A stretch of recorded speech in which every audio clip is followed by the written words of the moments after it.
আসসালামু আলাইকুম।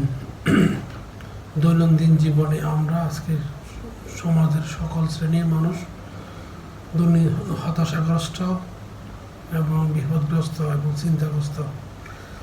তাদের উদ্দেশ্যে আমার ডায়েরি থেকে কিছু অংশ আজকে আপনাদের সাথে শেয়ার করব। একটু মনোযোগ সহকারে শুনলে ভালো লাগতে পারে। মহান সৃষ্টিকর্তার আল্লাহ রাব্বুল আলামিন কোরআন শরীফের ২য় সূরা বাকারায় বলেছেন, তোমাদেরকে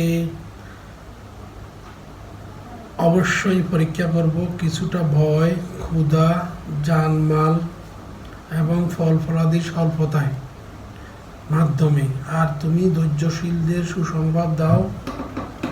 সূরা বাকারা আয়াতটিতে আল্লাহ তাআলা খুব গুরুত্বের সঙ্গে খুব জোর দিয়ে বলেছেন, আমি অবশ্যই তোমাদেরকে পরীক্ষা করব। অর্থাৎ তিনি আমাদেরকে পরীক্ষা করবেনই, কিন্তু কি দিয়ে পরীক্ষা করবেন? পরীক্ষার নম্বরে রয়েছে ভয়। কিভাবে করবেন? আমাদের মনে প্রশ্ন আসবে, কিভাবে পরীক্ষা করবেন? যেমন ধরুন, আপনি আপনার ইনকাম নিয়ে চিন্তিত, আপনার বিয়ে নিয়ে চিন্তিত, আপনার পরিবার নিয়ে চিন্তিত, আপনার অসুস্থতা নিয়ে চিন্তিত, আপনার জমি জমা নিয়ে চিন্তিত, পরিবারের ভরণ পোষণ নিয়ে চিন্তিত এবং আরও কত নানান চিন্তায় আপনি ভীত এবং চিন্তিত, দিশেহারা, উদ্বিগ্ন। আর এগুলো ইমানি পরীক্ষার অংশ বিশেষ মাত্র। আপনার মনে হতে পারে এইসব শুধু আপনার জন্যই বেশি বেশি হচ্ছে, আর কারোর নাই। অন্যরা তো সবাই আরামে আয়েসে আসে। আসলে না, সুখে জীবনযাপন করে অন্যরা, তা না। কিন্তু বাস্তবতা হচ্ছে, পৃথিবীতে এমন কোনো দেশ নাই যে দেশের মানুষ চিন্তাহীন, সমস্যাহীন, উদ্বিগ্ন ছাড়া জীবন যাপন করেন।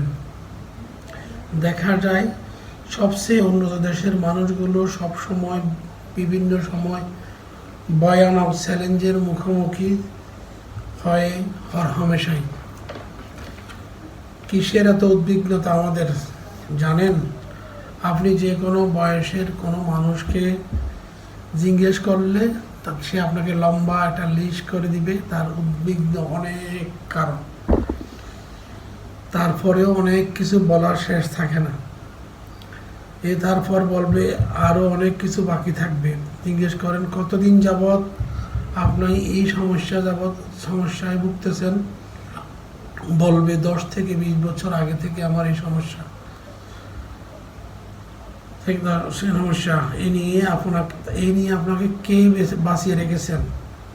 আমি নিশ্চিত বলতে পারি, আল্লাহ আপনাকে বাঁচিয়ে রেখেছেন। আমি আরও বলতে পারি, আগে থেকে আপনি অনেক ভালো আছেন নিশ্চিত জেনেও, তবুও আপনি চিন্তামুক্ত হতে পারেননি। এবং ভয়, ভীতি কিছুই কমেনি আপনার। যখন আপনার কিছুই ছিল না তখন আপনি উদ্বিগ্ন, এখন আপনার অনেক কিছু আছে তবুও আপনি উদ্বিগ্ন, বেশি চিন্তিত। কেন জানেন? কারণ আমরা আল্লাহর উপর ভরসা করি না। ওনার উপর ভরসা আমরা আমাদের জীবন পরিচালনা করি না। আর এখানেই আমাদের প্রধান সমস্যা। পবিত্র কোরআনে বর্ণিত আছে, চিন্তা করো না, আল্লাহ আমাদের সাথে আছেন। এছাড়া আল্লাহ বলেছেন, তোমরা ভয় করো না, আমি আল্লাহ তোমাদের সাথে আছি। তবুও কেন আমরা চিন্তা করি?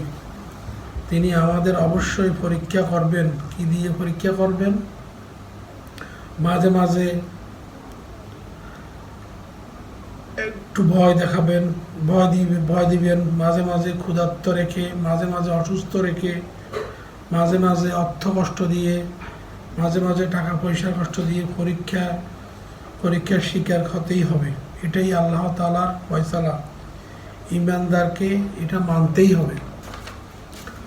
আপনি অনেক সম্পদশালী হতে পারেন, কোনো সময় আপনার এসব সম্পদ হারিয়ে যেতে পারে,